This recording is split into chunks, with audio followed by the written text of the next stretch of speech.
Hello, this is the 802 podcast coming to you live. Well, not really live, but we could pretend.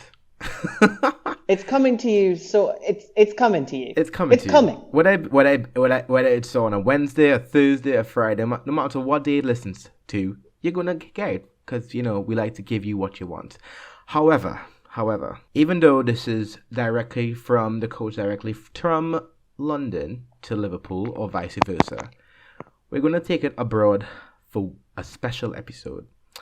And in this episode, Dan and I will discuss something that is truly something that we have been on board and behind from since the second we knew about it. And if you have listened to our podcast from the get-go, you know how we feel about the Black Lives Matter movement and just a lot of things, especially the lives that are being lost due to police brutality and the law system just not working for us. So on this episode of the 802 podcast, we wanted to talk about something that we think a lot of people are not very much clued up on. And if you are clued up on, this is just our views on it. So please note that this episode will have, you might find triggering. We're not sure. But if you think, you think it's best you don't want to stick around, it's perfectly fine. But we need to talk about it. So without further ado, this is the 802 podcast with me and Dan.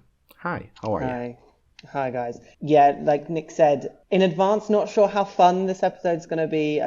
How much sort of connected to the other episodes we've done. Like, the white gays are probably safe for a week, I think we can say, on this one. But what we're going to do is, last week, pretty much the day after we recorded, so I think it was Wednesday last week, so if you're listening on Wednesday a week ago, it was announced that the grand jury in Kentucky decided to not indict any of the officers involved with the murder of Breonna Taylor, which has resulted in a lot more protests in Louisville. The National Guard has been deployed to the streets to contain that. The police presence has increased to contain that. A lot of discussion on Twitter, and I was going through my timeline and just seeing these arguments sort of back and forth about the Breonna Taylor case and why this is some bullshit / why the officers were justified in what they did. So what I wanted to do on this one is to basically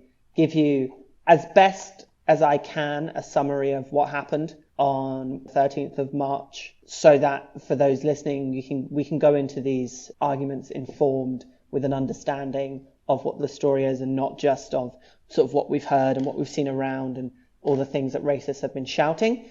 A little disclaimer. Yeah. I am in no way a lawyer or a journalist. I got all this from what I believe to be reliable sources, but do go look at people who are doing the work on this and telling the story from them. This is really just so that basically me and Nick can get our thoughts straight about it, because it is difficult and frustrating to, every time this happens, know what the plays are and know what the story will be, even without getting into the details. But I want to get into the details today. So if you'll let me, and if you're here with me on this, I'm going to take you through it as best as I can.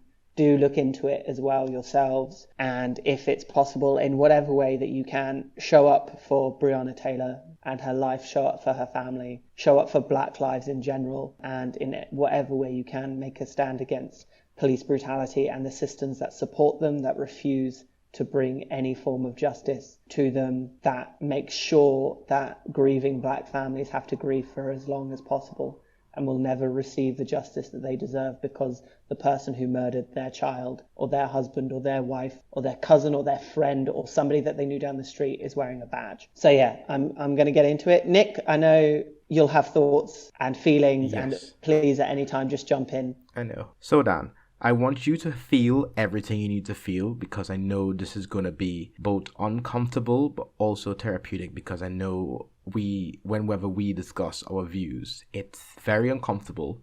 I know that. I know listeners might find it uncomfortable, but know that it's very therapeutic for us because we need to talk about this because it's very important. So without further ado, take it away, Daniel.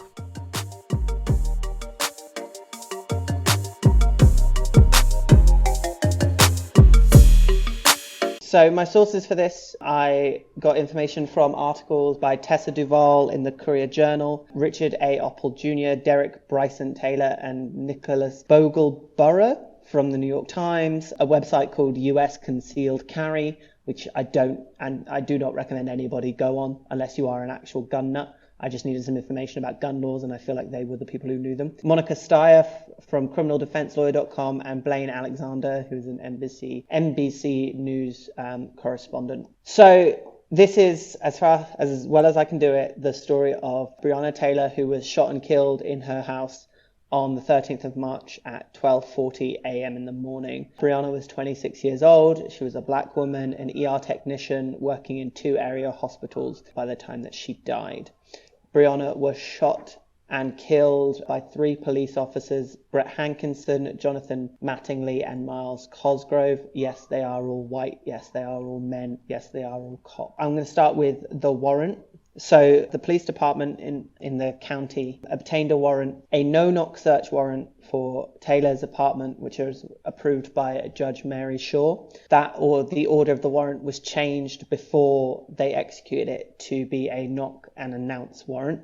So a no-knock warrant was essentially police could enter the premises on the warrant without having to knock or announce themselves.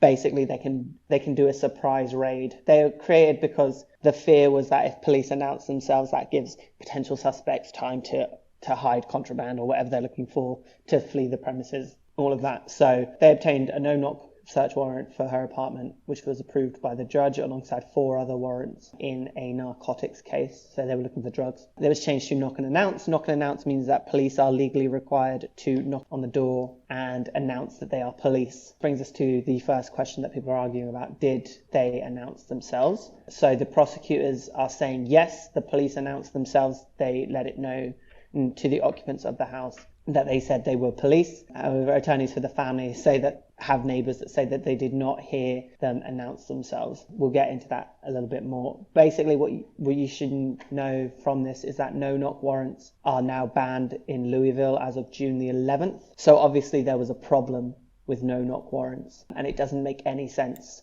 that police should be ever allowed to barge into your house or anywhere without mentioning who they are. That little monologue you just gave me there, just in itself just sounds like a film. You know what I mean? It just sounds like, when you see in television shows where the cops just barge into your house. It's like, sorry, my brain is hurting. Go on. No, it's fine.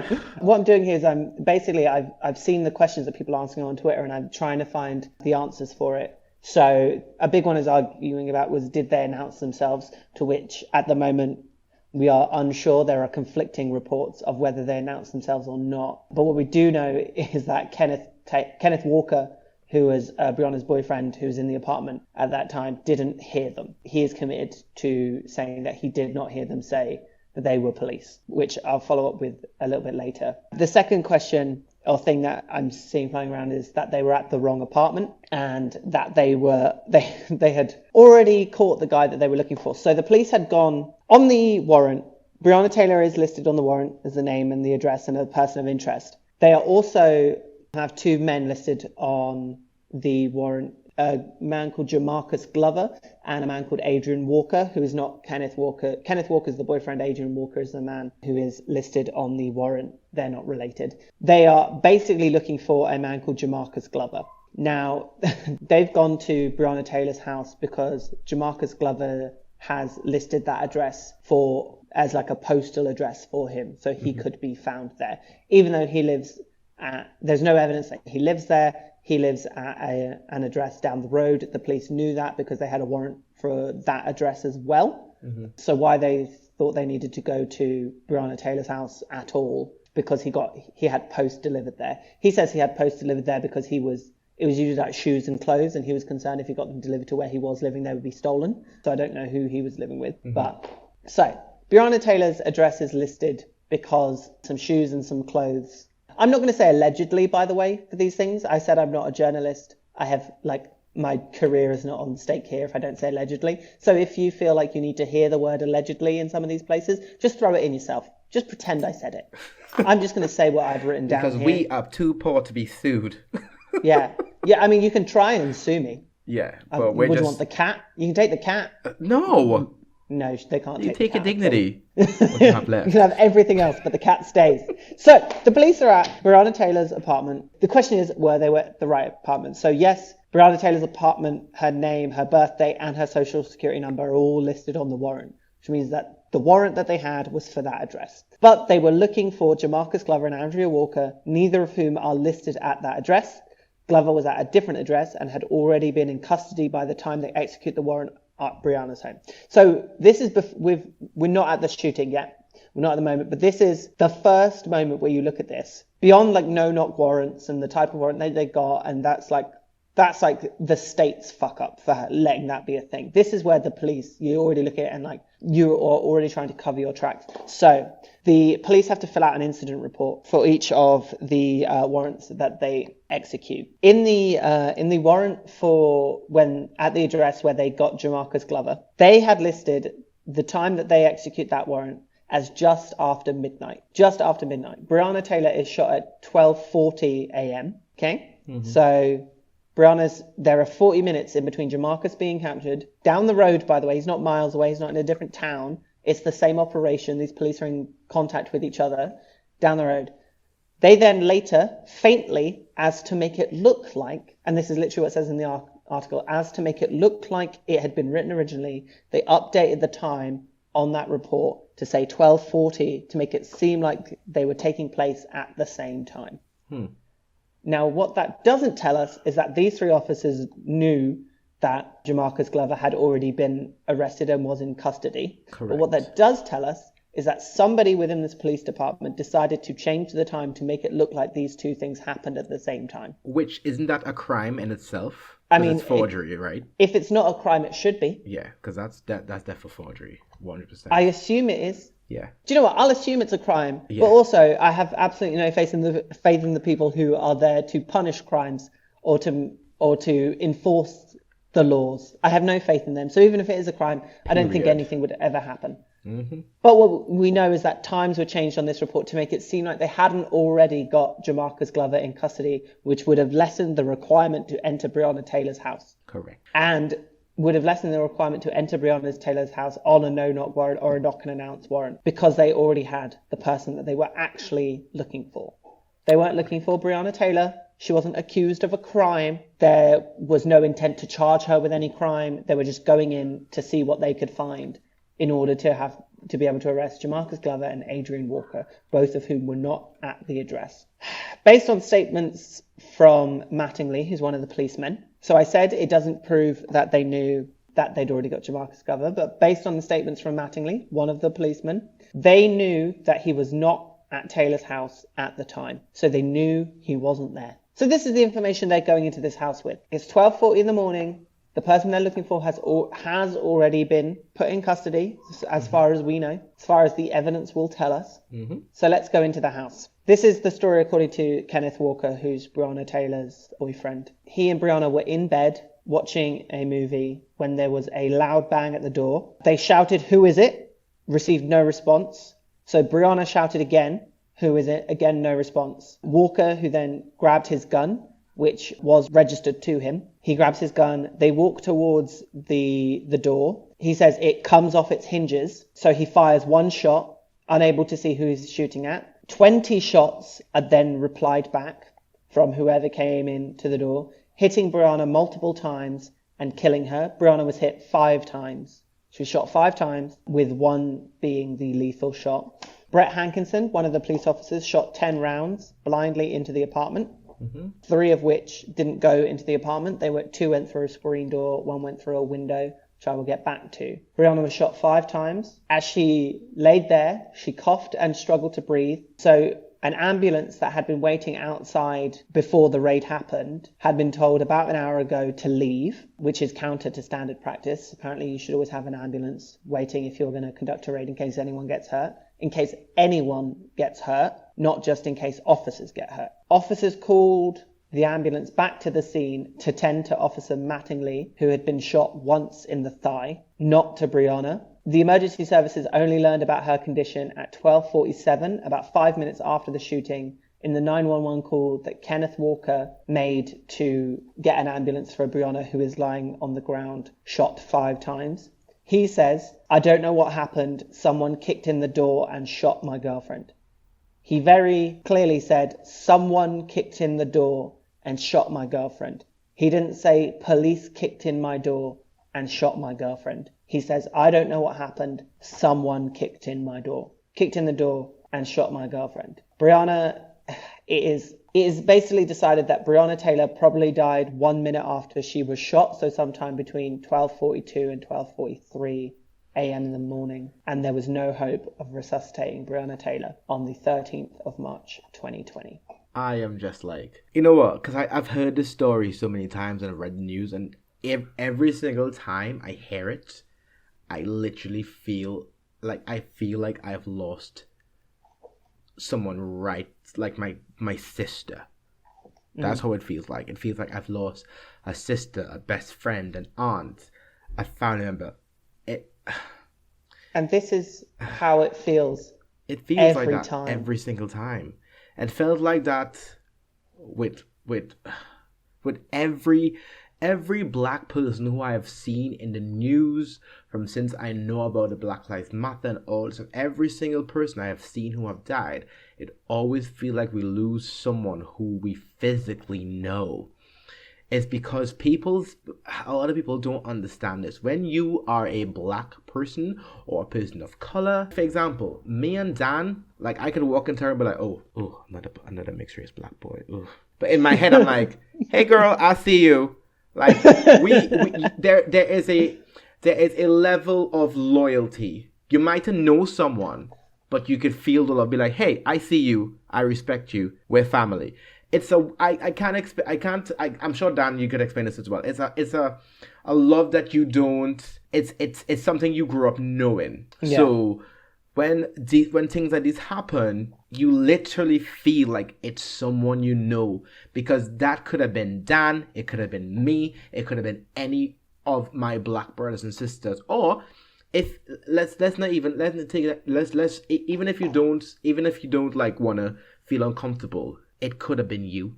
It really is. And that's when the reality sets in. Like, think to yourself, imagine you're at home with your partner, whether it be boyfriend, girlfriend, trans, whoever you love. Love is love, and we'll always stand by that. You know, we are over here at the age of 2. Imagine you're having a night with your partner. You know, you're working class citizens, you're working very hard, you know, and Breonna was smart fucking bitch. Let's never... EMT license. Exactly. ER technician. Let's never not acknowledge that, because she was smart, and she was a working individual, just like all of us here, just trying to make a living. No one, and I repeat, no one should have their light taken away from them like that so instantly as well. And when you hear the moment that she was killed and the time frame that she might have died, it really hits home, and you think life really could just end in a second. Yeah, and you feel it. You feel it with George Floyd, and you feel it with Tamir Rice, and you feel it with Trayvon Martin, and you feel it with Breonna Taylor. And every time it happens, you look at it and you're, not only is there no system in that country and barely any system in this country to protect people like us from violence committed by the state against us, there are waves and armies of people who are ready to defend it and to justify why you should die. And that is why we're telling the story here, because their justifications are bullshit, and there are reasons why they're bullshit. The justification that the police announced themselves is bullshit. They fired one shot, which allegedly hit Jonathan Mattingly in the thigh, allegedly, which I'll come on to in a second. There you go, I'll say allegedly there. Hit Jonathan Mattingly in the thigh, and then they responded with 20 shots.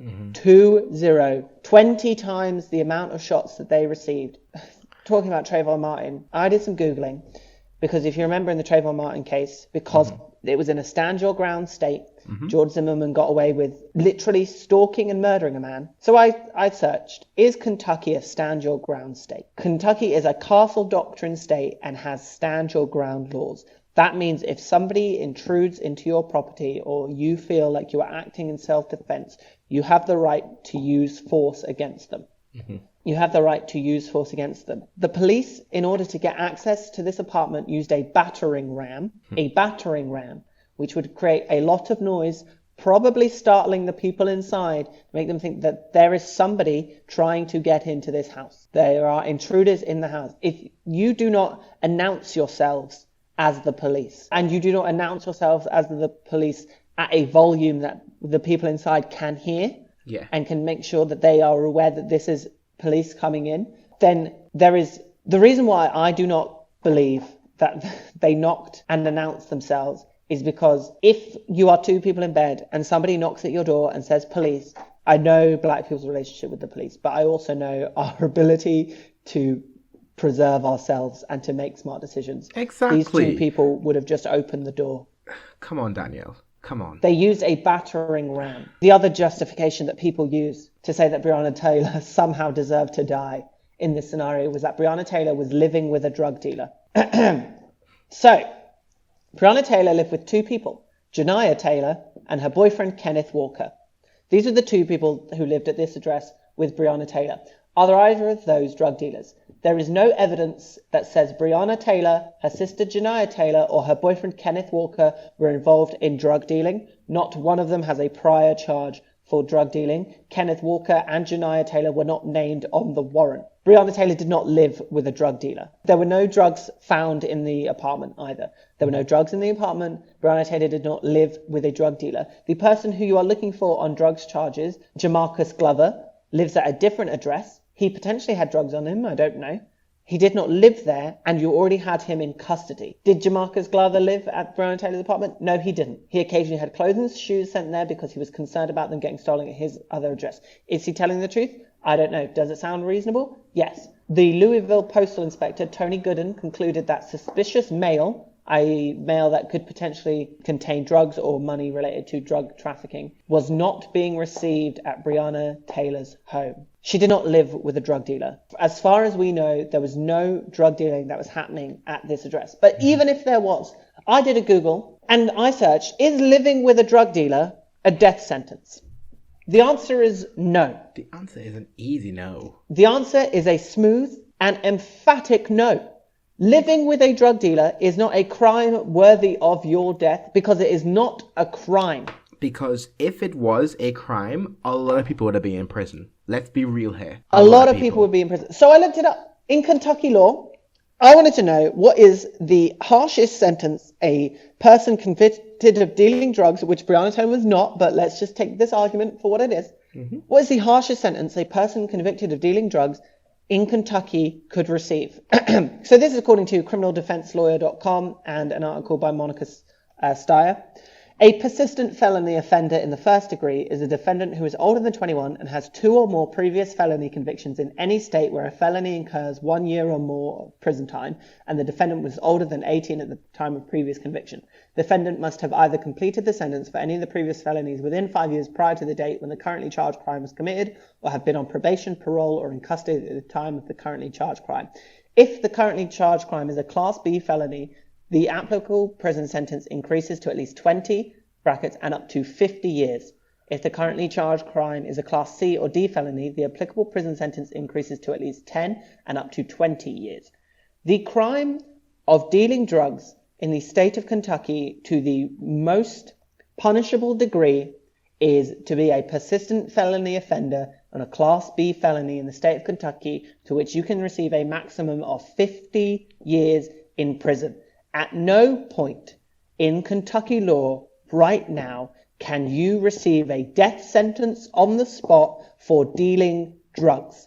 Breonna Taylor was not dealing drugs. She was not a persistent felony offender in the first degree of dealing drugs. She has never even been charged with dealing drugs. Kenneth Walker is none of those things. Janiyah Taylor is none of those things. If people come to you with their dusty knuckles and their unwashed opinions to say that Breonna Taylor deserved death because she was living with a drug dealer and that's just what happens if you put yourself in dangerous scenarios, tell them they are an utter idiot and they need to shut up. This is not true. It has never been true. And even if it was true, it's not a death sentence. No. This is why the justice system exists.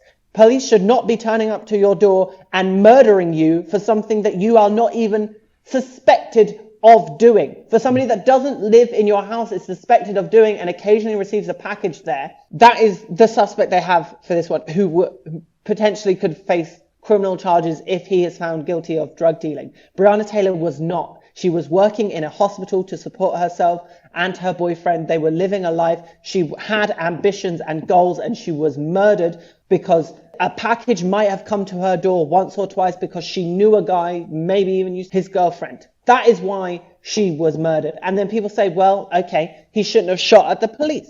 Okay, let's get into that one. Let's get into shooting at the police, shall we? This is the one thing that you can say, if you shoot at the police, they have the right to shoot back at you. If they feel threatened, they have the right to shoot back at you. But to which I say, okay, fair enough. That is fair enough. Someone tell me where Breonna Taylor shot at a police officer. Mm-hmm. Exactly. Point it out to me at any point in the story where Breonna Taylor shot at a police officer. But in that same breath, they didn't acknowledge that they were police. They didn't. To our conversation I don't before. believe they did. So you don't know who's going to be behind the door. And you have to protect yourself. Do you, like, let's be real. Do you honestly think that if Kenneth knew that, Kenneth, right? If the boyfriend had known that they was, but you really think they would have they would have took that route? Come on. We are not out here trying to die. We understand what dealing with police is like as black people. Only the most ridiculously stupid shoot at somebody they know is a police officer. Come on. You know what I mean? Like, so Detective Mattingly was shot in the thigh. I'm going to get into bullets here. I don't know anything about bullets. This is why I had to go on US concealed carry to have a look at the laws here. Mattingly was shot in the leg. Kenneth Walker, the gun he has was a 9mm Glock with hollow point bullets. The police have 40 caliber handguns. I don't know what bullets they are. I'm not a gun guy. For the shot on Jonathan Mattingly's leg, it was basically a through and through. So it went in one side, came out the other. From what we know from the evidence that we can see, there was no blood visible on the bullet from Walker's gun. He only shot once. They have the bullet. There is no visible blood on it. There is no blood in the entryway or the living room at Taylor's apartment where Mattingly says he was shot. Not a drop. Cannot find any blood there. The police records, which shows the weapons that they had used and the bullets that they were using, are currently all sealed. We don't have access to those, so we can't make any sort of inference or thoughts about it. But the Kentucky State Ballistics report says, and this is the most like we can neither confirm nor deny, but the bullet shot from Kenneth Walker's gun was neither identified nor eliminated as having fired from Walker's gun. AKA, they are not sure conclusively that the bullet that shot Jonathan Mattingly was from Kenneth Walker's gun, which does bring into some doubt the cop's story that one of them got shot by Kenneth and thus that required retaliation. But even if you got shot, there was one bullet that left his gun and went somewhere. One. The response was 20 bullets. 0 bullets. 5 of which, potentially 6, went into Breonna Taylor's body and killed her. Breonna Taylor, who did not have a gun, was not charged with a crime, was not dealing drugs. Breonna Taylor, who was just watching a movie with her boyfriend until you stormed in, like the essential stormtroopers you are, and I don't mean the Star Wars ones, I mean the Nazi ones. Day after this, they filled out an incident report. The police did. We're back to some police lies here.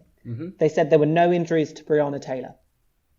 I guess you can't injure a dead person. So that's technically right, but it's awful. They indicated the officers had not forced their way into the apartment when they used a fucking battering ram. And you know what a battering ram is? It's fucking huge. And it's like one knock of a battering ram will not even knock your door down. It has to be at least 2 or 3. Let's be real.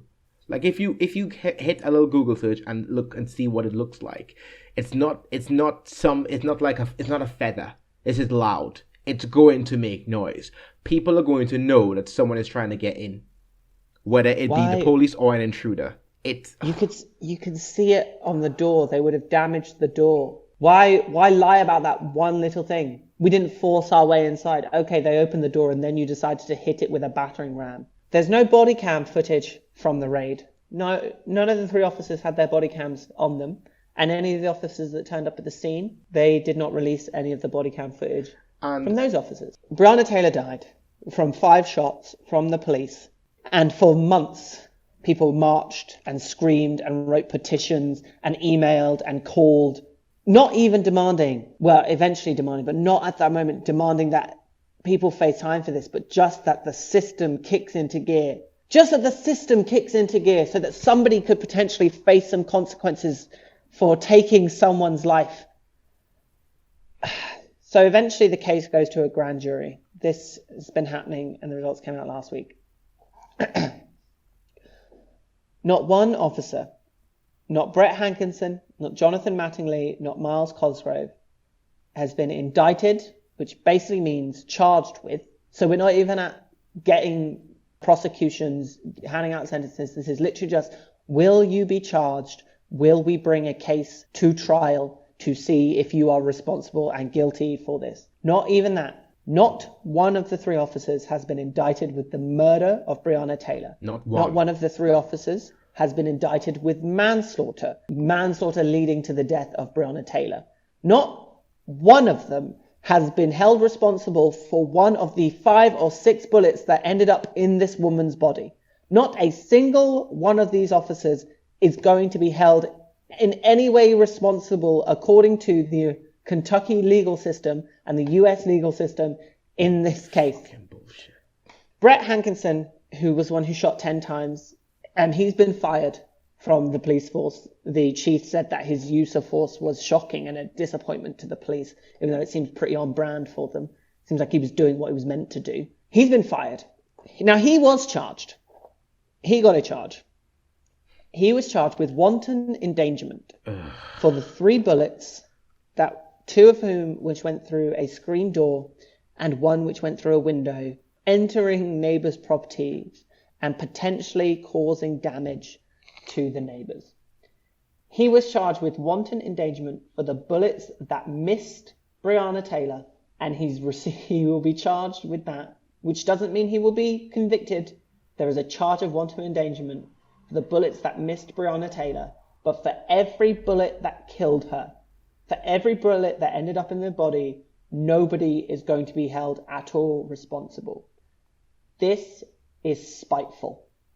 There is no other word I can use to describe this grand jury decision beyond spiteful to the family, spiteful to the people who care, spiteful to anybody who wants to see police reform, not just in the US, but across the globe, to say we are not going to charge a single officer for a bullet that killed a black woman who was just watching a movie and knew a guy who you were interested in, and finding out more about that, and may have received a package of shoes or clothes or maybe something suspicious. We are not going to charge anybody for any wrongdoing in that. But the 3 that missed, that weren't contained in this black woman's house, because this black woman's house is not a protected space because she is a black woman in the US. The 3 that went outside of that and that could have potentially caused harm to somebody else, to somebody who was innocent, even though Breonna was innocent, but she is a black woman, so it doesn't matter to you.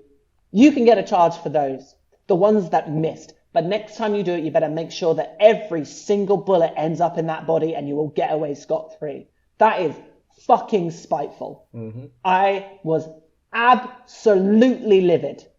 I'm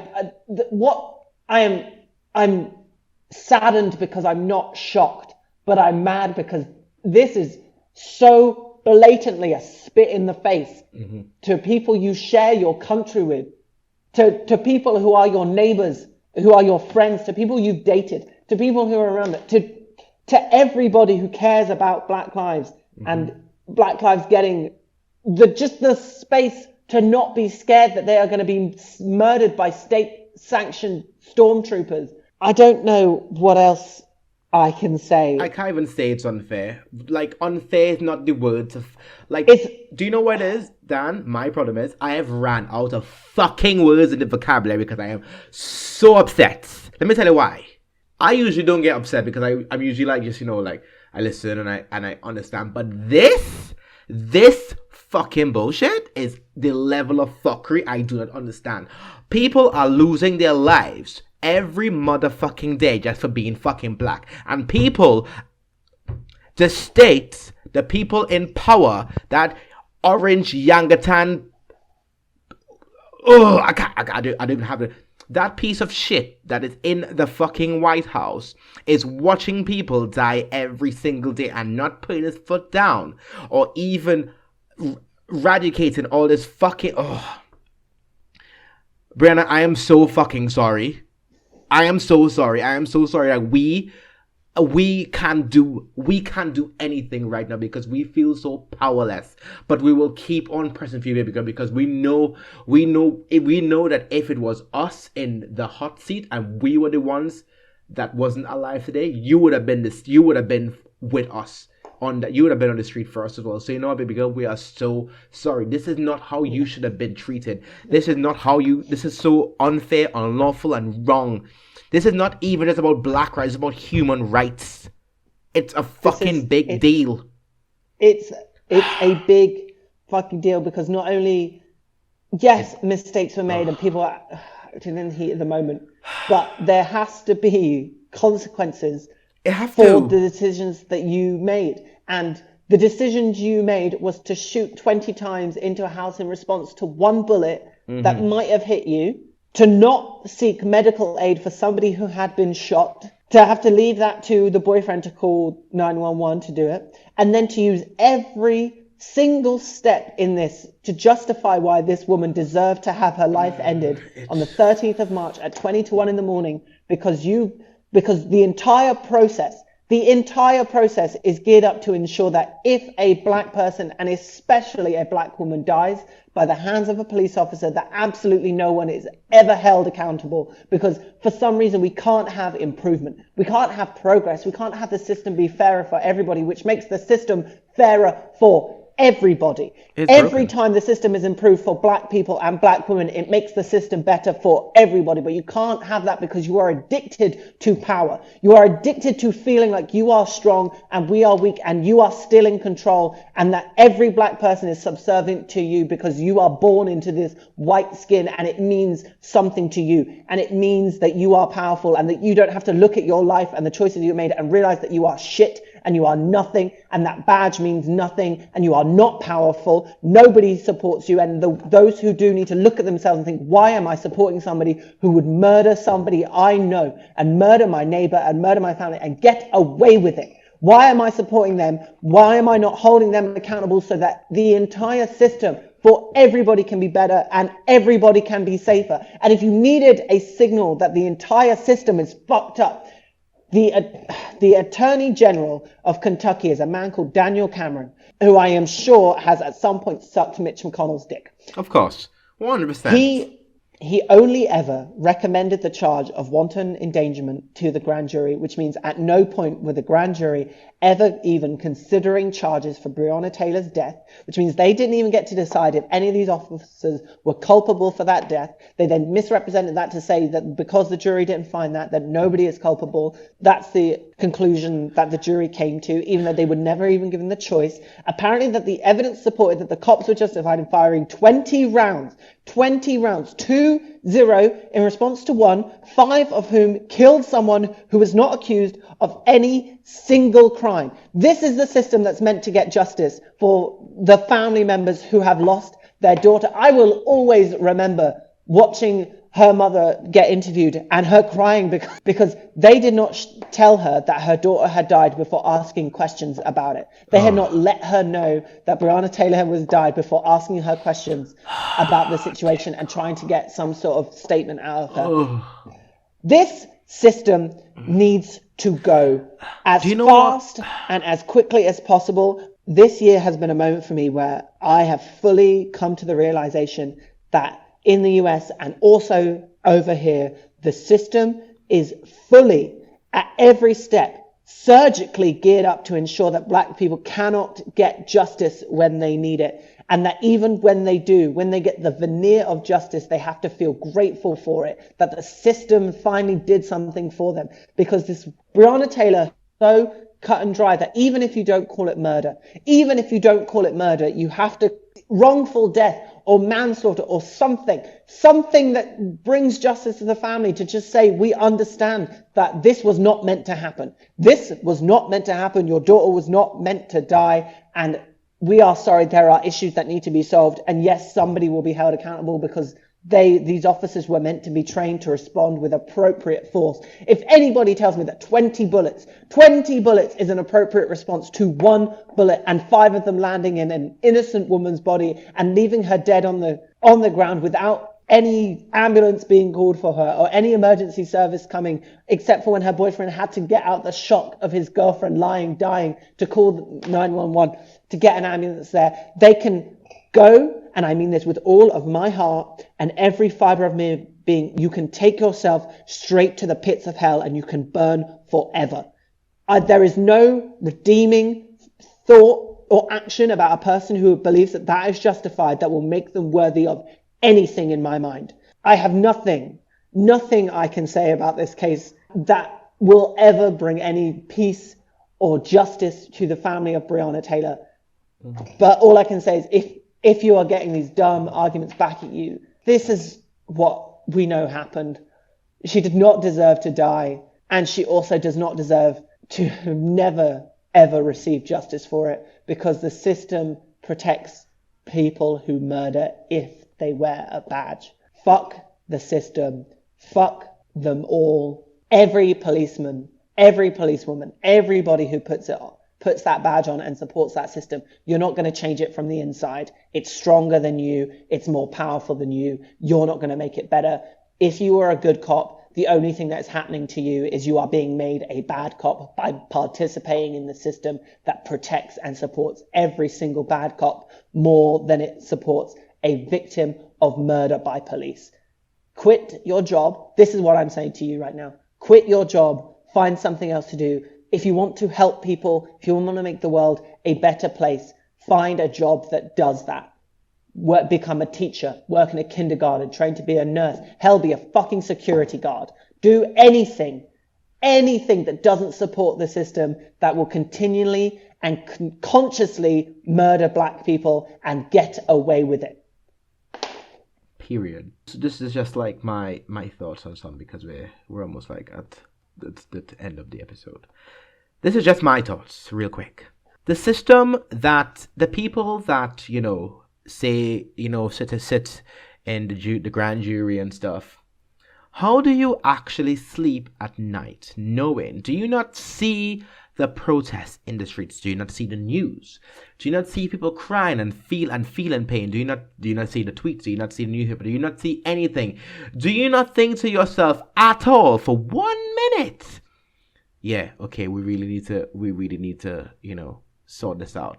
Instead, you turn a blind eye and you throw the book at the wrong people. That's the problem here. How are you going to bed at night considering that you have left a family without justice? You have left a mother without a daughter. You have left a sister without a sister. You have left a black family, and you have left black families, not just in the US, all around the world, feeling broken and hurt. It's not just about one black person being killed here. You are destroying the lives of a race that are just trying to fucking survive. We've already had the shit we had to deal with with our ancestors, with slavery and all that bullshit. We shouldn't have to deal with this in 2020 or any fucking given time. So if you sleep at night knowing that you could change this and you choose not to, I pray to God fucking Satan lubes up your fucking cunt and fuck you every single night, morning, and the maggots of hell eat your brains over and over again, because you are not, this is not a human behavior. It isn't. Because you are turning your eye when you could change the fucking game. You could. All these motherfuckers in this Queen jury, just all in any system, whether it be the police or the people in the government, you have the authority to change the game and let everyone, just not just black lives, everyone just live.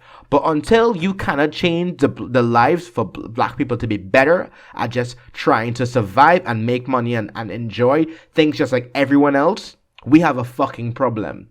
And until then, we will always voice our opinions. And if you don't like it, tough. There's another group of people behind us. Every single year, every single day, a new person is born into this world. So if you think that you're getting annoyed or getting fed up of hearing it now, no, honey. You have something else coming. There's another group of kids, another generation behind us that's going to fight for this. This isn't just a fight. And there were people before us fighting for us. Hence the reason why we could fight for it today. And people behind us will go and fight for it and for tomorrow. We are not going to let up. And this isn't just about Breonna being killed.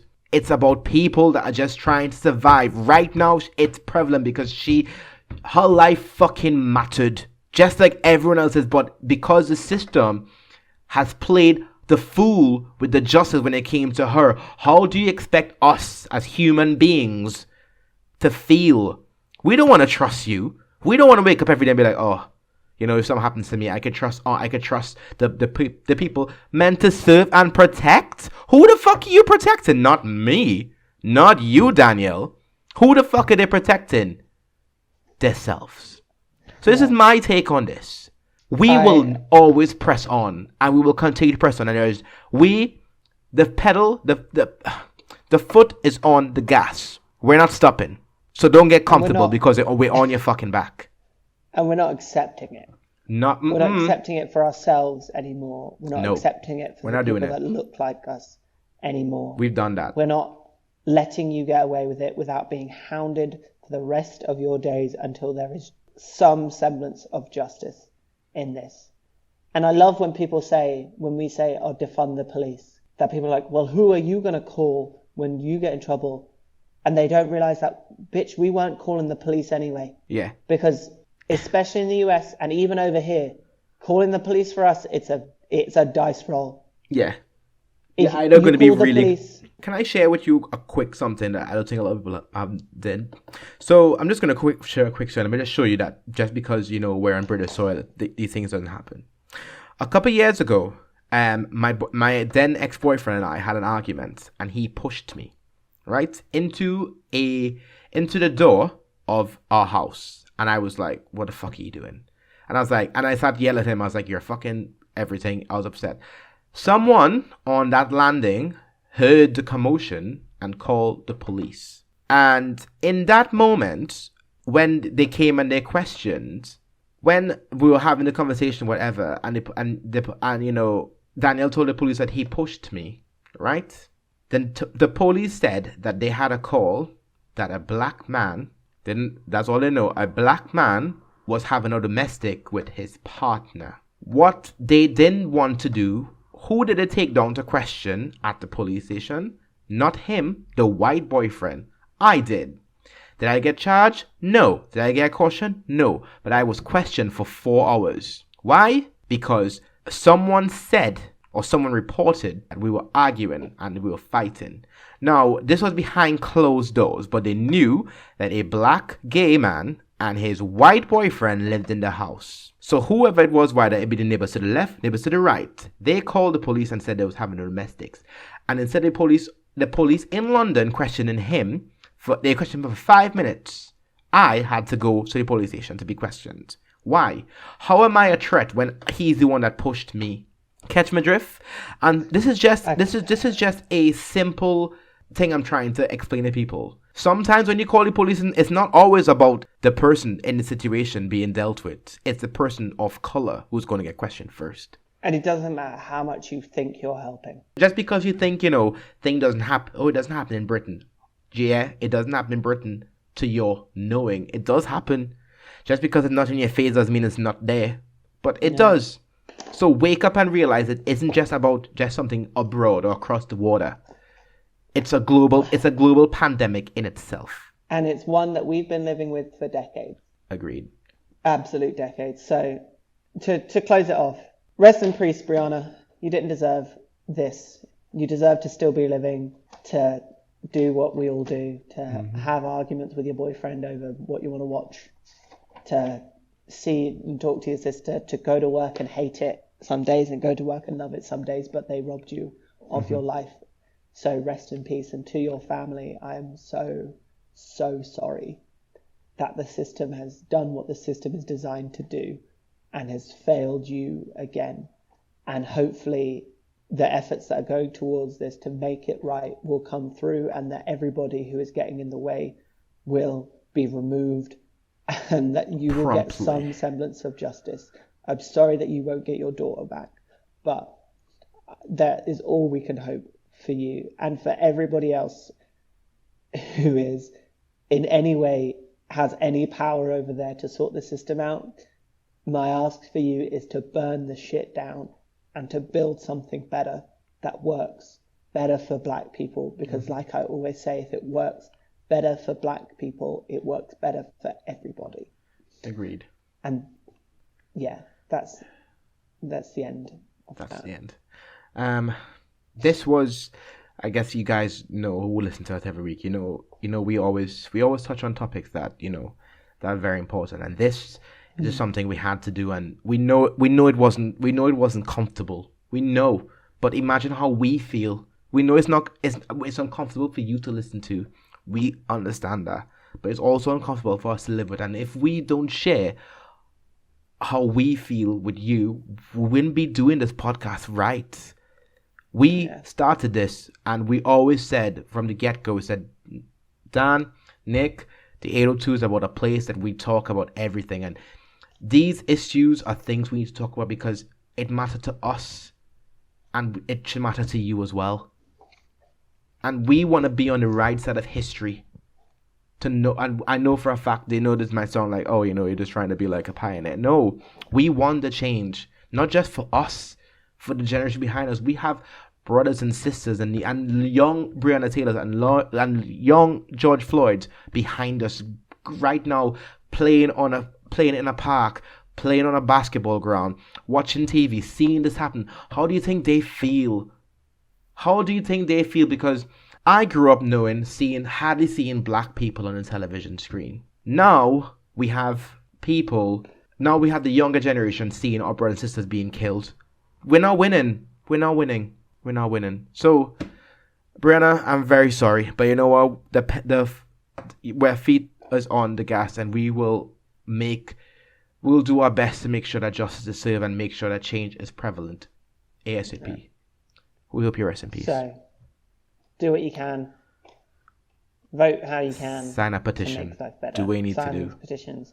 If you know of any useful links or petitions or information that people can read, please can you either tweet them at us, comment them on our Instagram page, let's share some info. Quickly, before we go, I have to just very quickly do an announcement.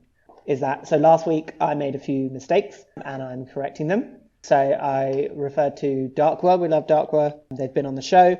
I used the wrong pronouns. Darkwa goes by they, them. So I just want to correct that. I think I said he, him for the show. So just want to apologize. I'm sorry for using the wrong pronouns. It will be they, them from the future. I also think I called the magazine Chapters, and I think it's Chapter Z. But look it up. You'll find it there. It's been a great week. We have no more announcement because we only had one, and we wanted to just share this moment with you. It's been therapeutic. It's been uncomfortable, but we just wanted you guys to know how we feel and just know what's going on in the world, because we're here to inform, educate, and have a fucking good time. But sometimes the good time has to be put on the back burner for us to get this point across. So thank you for listening to the 802. From me and Dan, we love you. We're almost at 20 episodes. We're doing very well. Thanks.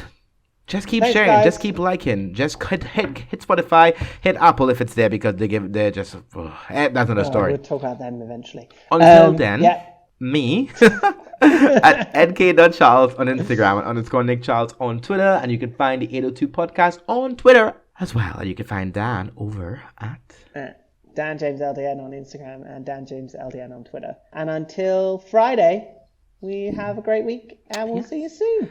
See you then. Bye, guys. Bye.